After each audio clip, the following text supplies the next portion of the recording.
You ever wonder why some F1 drivers just vanish? No retirement post, no farewell race, no tribute? That's because they weren't retired. They were erased, banned, silenced. And trust me, the real reasons?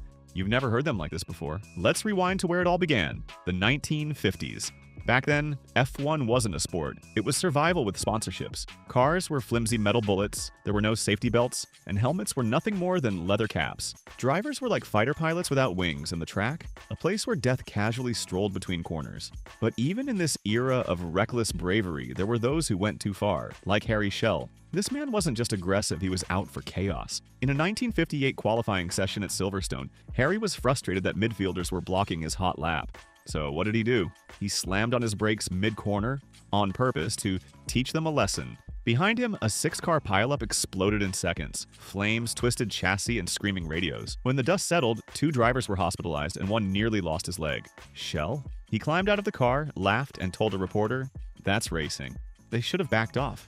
The FIA was furious. They slapped him with a 5-race suspension, which in those days was pretty much a full exile. Sponsors dropped him. Teams stopped calling. And that right there became F1's first modern ban, not for cheating, not for crashing, but for cruelty. Then came Maston Gregory, the so-called Kansas City Comet.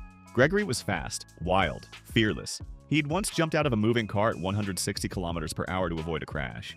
But in the 1960 Monaco Grand Prix, he pulled something even dumber. With brake issues late in the race, Maston decided not to pit. Instead, he grabbed the handbrake in the middle of a high-speed section to slow himself down. The car spun violently, smashing into the barrier and launching debris everywhere. 3 cars collided in the chaos. One went into the harbor. A rookie driver barely swam out. It was reckless, dangerous, stupid, and it earned Gregory an immediate ban. His license was revoked for 6 months. But the damage was done not just to cars, but to trust. Even when he returned, teams didn't want him, not because he was slow, but because he was unpredictable. And in Formula One, that's even worse. Now, if Schell was arrogant and Gregory was reckless, Jean Behra was just plain volatile. In 1959, Behra was racing for Ferrari, a prideful, temperamental man who loved fighting as much as driving. During the German Grand Prix, his engine failed in lap 2. Furious, he stormed out of the cockpit, yanked a metal wrench from his toolkit, and started smashing his own car in front of thousands of fans. When a steward approached him to calm him down, Behra threw the wrench at his head. Then he kicked over a marshal's table and stormed into the paddock, cursing in French, Italian, and a few invented languages. The FIA had no choice. They gave him a season-long ban. Ferrari dropped him. He never raced in F1 again. A few weeks later, in a lesser-known race in France, Behra died in a crash. And with him, a lesson. There's a fine line between passion and madness. By now, F1 had begun to understand something chilling. Drivers weren't just dying because of bad engineering. Sometimes they died because other drivers were too angry, too unstable, or too arrogant to care. And then came the moment that changed everything. A driver whose name is now lost to time. John Keegan, a Lotus privateer. In 1968, during a foggy practice session at Spa, yellow flags waved wildly, signaling a crash ahead. But Keegan didn't slow down. Whether he was chasing a lap time or just being careless, he stayed full throttle. He clipped the barrier, lost control, and plowed into a group of marshals attending the earlier crash. One of them, a young Belgian volunteer, was struck and killed instantly. F1 had dealt with deaths before. But this was different. This wasn't bad luck. This was negligence. Keegan wasn't suspended. He was scrubbed out. The FIA didn't just ban him from racing, they erased his name from the official entry list. In press releases, he was referred to only as the involved driver. Colin Chapman, head of Lotus, was asked if Keegan would be given another chance. He said one sentence: "Some things break the soul of this sport." And just like that, F1 drew a line in the sand. It was no longer just about racing, it was about accountability. From that day forward, bans weren't just about speed, they were about morality. Recklessness could get you killed, but indifference? That could get you erased. You see, the 1950s made heroes, the 1960s made martyrs. But by the end of that decade, Formula One started making examples. The sport was evolving, the drivers were changing, and bans were no longer rare outbursts, they were turning into quiet executions. No statements, no podium farewells. Just a whisper in the paddock. He's gone. And that was just the beginning. Because the next decade, the 70s, that's when F1 went from wild to absolutely insane. Where politics, sabotage, and betrayal didn't just lead to penalties, they led to blood, brawls, and banishments. If the 1960s taught F1 how to discipline its rebels, the 1970s and 80s turned the grid into a powder keg. It wasn't just about who was fastest anymore, it was about who could get away with murder and who got caught. This was an era where fear didn't slow drivers down, it fueled them. Let's start with Peter Revson, the American golden boy for McLaren. Fast, smooth, loaded with charisma, and armed with a stubborn ego. In the 1973 British Grand Prix, he was told to let teammate Jody Scheckter through. It was a tactical call. Scheckter had better tires, better pace. Revson disagreed. So, what did he do? He slammed the brakes mid-straight right in front of Jody. The result? A near-fatal crash, a demolished McLaren, and Scheckter hospitalized with fractured ribs. When investigators asked Revson why he did it, he said, "He wasn't going to beat me in my own car." That quote alone bought him a lifetime ban from Formula One. The first ever issued purely for intentional endangerment. No courtroom, no press conference, just a phone call and a contract termination. He never raced in F1 again. That crash alone would have made headlines for years, if not for what happened 2 seasons later. Enter the 1975 Spanish Grand Prix. It was supposed to be a tight fight between Ferrari's Niki Lauda and McLaren's Emerson Fittipaldi. What it became was a full-on civil war. The feud began in the paddock accusations of illegal aero setups, swapped tire data, and blocked telemetry. But it all exploded after lap 34. Lauda was leading, Fittipaldi was second. Lauda weaved left on a straight not once, but 3 times. Fittipaldi responded by ramming Lauda in retaliation during a safety car restart. The 2 cars spun out. Fittipaldi got out first, marched up to Lauda, and slapped him through the helmet. Lauda swung back. Then their mechanics jumped in. In less than a minute, pit lane looked like a cage fight, wrenches flying, bodyguards tackling, TV crews scrambling. The FIA issued 2 race bans for both. It was the first time championship contenders were suspended mid-season, and it sent a clear message. Your titles mean nothing if you act like thugs. Now let's talk sabotage. 1976.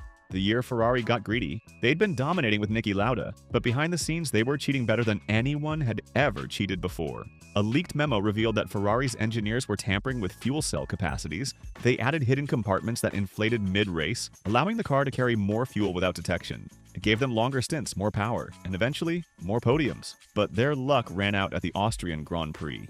A mechanic spilled fuel on the pit floor.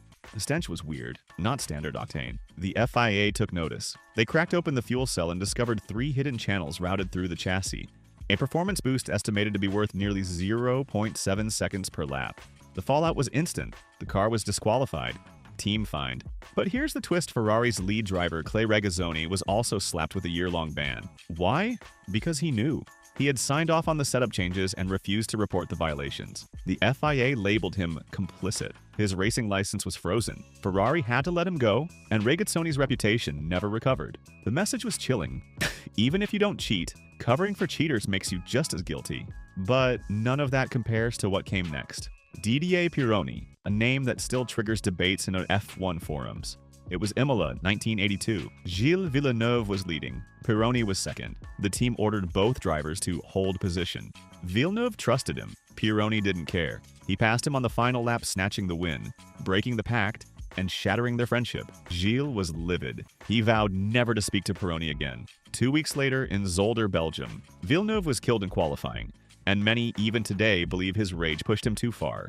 The FIA launched a probe not into the crash but into the team order scandal that led up to it. The result? Pironi was handed a 6-race ban for gross unsportsmanlike conduct and triggering emotional destabilization within a team, a term that had never appeared before in F1 legalese, and hasn't appeared since. Pironi eventually crashed and ended his own career, but his legacy? Tarnished. And just when you think it couldn't get messier, enter Nelson Piquet, 3-time world champion. A genius, a showman, and a master manipulator. In 1987, after a heated title fight with Nigel Mansell, rumors began to swirl. Piquet had been crashing on purpose not to win races, but to control them. And in an unguarded interview years later, he admitted it.